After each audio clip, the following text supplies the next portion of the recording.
کتاب الاعتکاف ہے۔ رمضان المبارک کے حوالے سے اعتکاف بہت بڑی عبادت ہے۔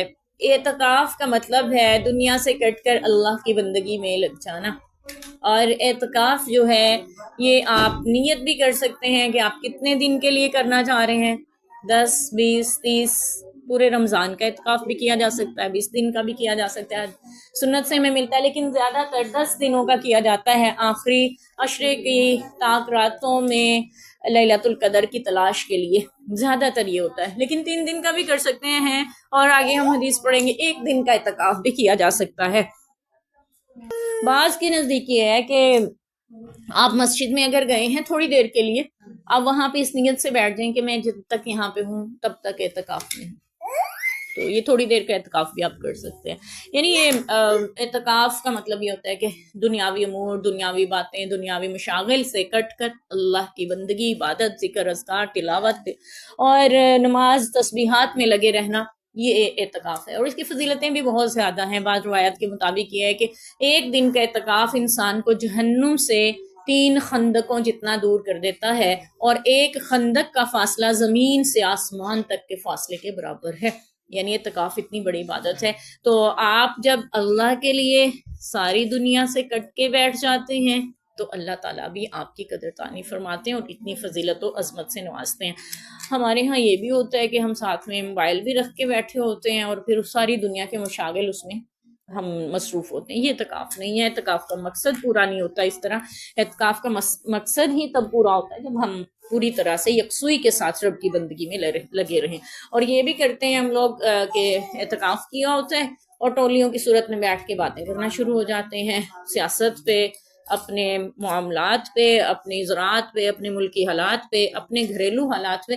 یہ بھی درست نہیں ہے۔ جب اعتکاف کیا تو پھر اعتکاف کے مقصد کو بھی سمجھنا چاہیے۔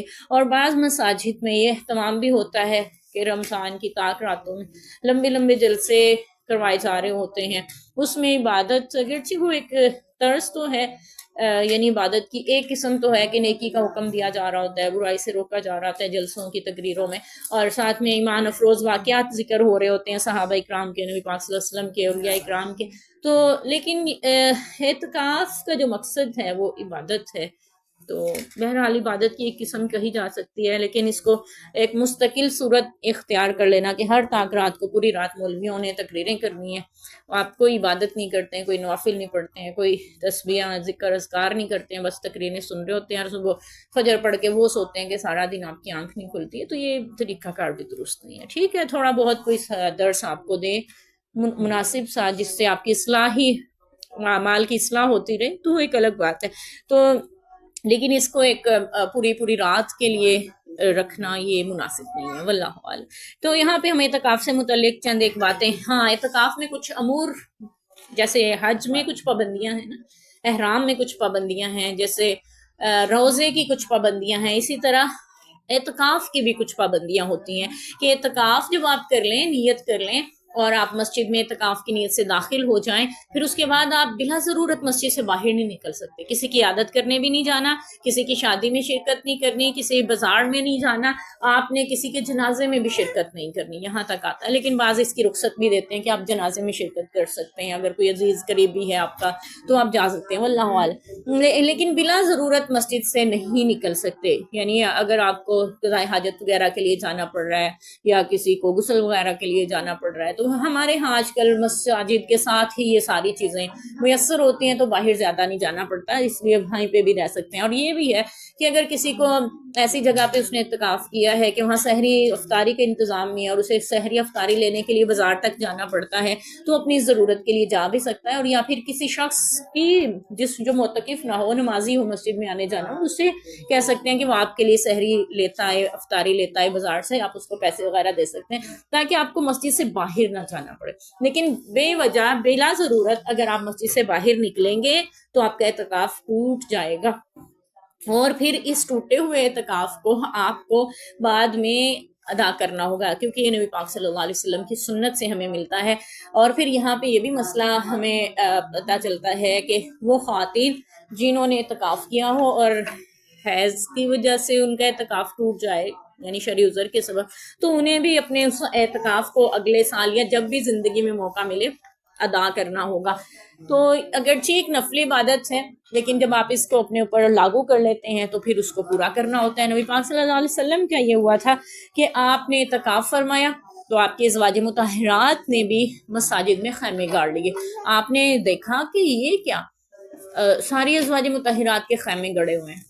ٹھیک ہے, تو یہاں سے ہمیں یہ بھی پتہ چلا کہ مسجد میں خیمہ بھی لگایا جا سکتا ہے اعتکاف کے لیے. جیسے اکثر ہماری مساجد میں اہتمام ہوتا ہے کہ خیمے بنائے گئے ہوتے ہیں, بیچ میں چادریں وغیرہ لگا کے ہر شخص کا الگ الگ خیمہ ہوتا ہے. یہ مناسب بھی رہتا ہے تاکہ آپ یکسوئی سے اکیلے اکیلے عبادت کر سکیں.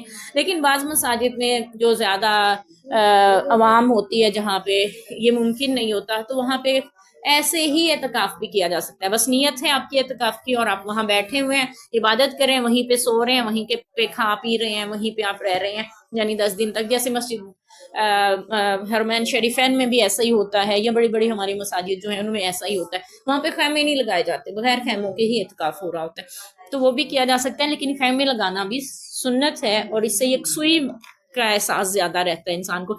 بعض ہمارے ہاں یہ بھی کرتے ہیں کہ جی اعتکاف کے دوران آپ نے نہانا نہیں ہے, ٹھیک ہے, جتنی مرضی گرمی کی شدت ہو, ایسی کوئی پابندی نہیں ہے. ہم ابھی حدیث پڑھیں گے, اس میں اجازت ہے کہ آپ نہا بھی سکتے ہیں. اور یہ بھی کہتے ہیں کہ اعتکاف کے دوران جو ہے وہ آپ نے اپنا چہرہ بھی چھپا کے رکھنا ہے, کسی کو منہ نہیں دکھانا. تو یہ بھی ہم نے خود ساختہ ہی کیا ہوا, ایسا کچھ نہیں ہے. نبی پاک صلی اللہ علیہ وسلم کی ابھی ہم حدیث میں جو ذکر پڑا اس میں یہ بھی ملتا ہے کہ آپ اپنا سر اقدس جو ہے وہ اپنے معتکف سے باہر کرتے تھے. حضرت عائشہ رضی اللہ عنہا سر اقدس کو دھو بھی دیا کرتی تھی اور کنگھی بھی فرما دیتی تھی. ٹھیک ہے, تو یعنی یہ اتنی سختیاں خام خواہ کی جو ہم خود پہ لگا لیتے ہیں وہ نہیں ہے. تو بہرحال خیمہ بھی لگایا جا سکتا ہے, بنا خیمے کے بھی آپ بیٹھ سکتے ہیں. تو ازواج مطہرات نے جب خیمے لگائے ہوئے تھے, پورا مسجد کا صحن میں آپ صلی اللہ علیہ وسلم کی 9 ازواج مطہرات ایک وقت میں رہی ہیں. اب 9 خیمے لگے ہوئے ہیں, 10واں نبی پاک کا لگا ہوا, ہو سکتا ہے ایک آدھے اور صحابی ہیں صحابیات کا بھی ہو. تو آپ صلی اللہ علیہ وسلم نے فرمایا انہوں نے عبادت کے لیے خیمہ نہیں لگایا, ایک دوسرے کی ضد میں لگایا ہوا ہے, اکھاڑ دو ان کے خیمے یہاں سے. ان کے خیمے بھی کھڑوائے اور آپ نے خود بھی اعتکاف کی نیت کو ختم فرما دیا. پھر آپ نے 10 دن کی نیت فرمائی تھی اعتکاف کی, لیکن آپ نے اس کو ختم کر دیا اور پھر اگلے سال آپ نے 20 دن کا اعتکاف فرمایا. 10 دن پچھلے والے سال کے جو یعنی اعتکاف رہ گیا تھا اور 10 دن اس رمضان کے جو آپ نے نیت کی تھی, تو آپ نے 20 دن کا اعتکاف فرمایا. اعتکاف کا حکم مسجد میں ہے, وَأَنْتُمْ عَاكِفُونَ فِي الْمَسَاجِدِ, اور تم اعتکاف کرو مسجدوں میں, یعنی مفہوم ہے. تو نبی پاک کی سنت سے بھی ثابت ہے. اور حضرت یہ حدیث جو ہم پڑھ رہے ہیں 978 حضرت عائشہ رضی اللہ عنہ میں یہی فرماتی ہیں, نبی پاک رمضان کے آخری عشرے میں برابر اعتکاف کرتے رہے یہاں تک کہ اللہ نے آپ کو وفات دی. پھر آپ کے ازواج مطہرات آپ کے بعد اعتکاف کیا اور وہ مسجدوں میں ہی اعتکاف کیا. کسی بھی روایت سے یہ ثابت نہیں ہے کہ صحابیات نے گھر میں اعتکاف کیا.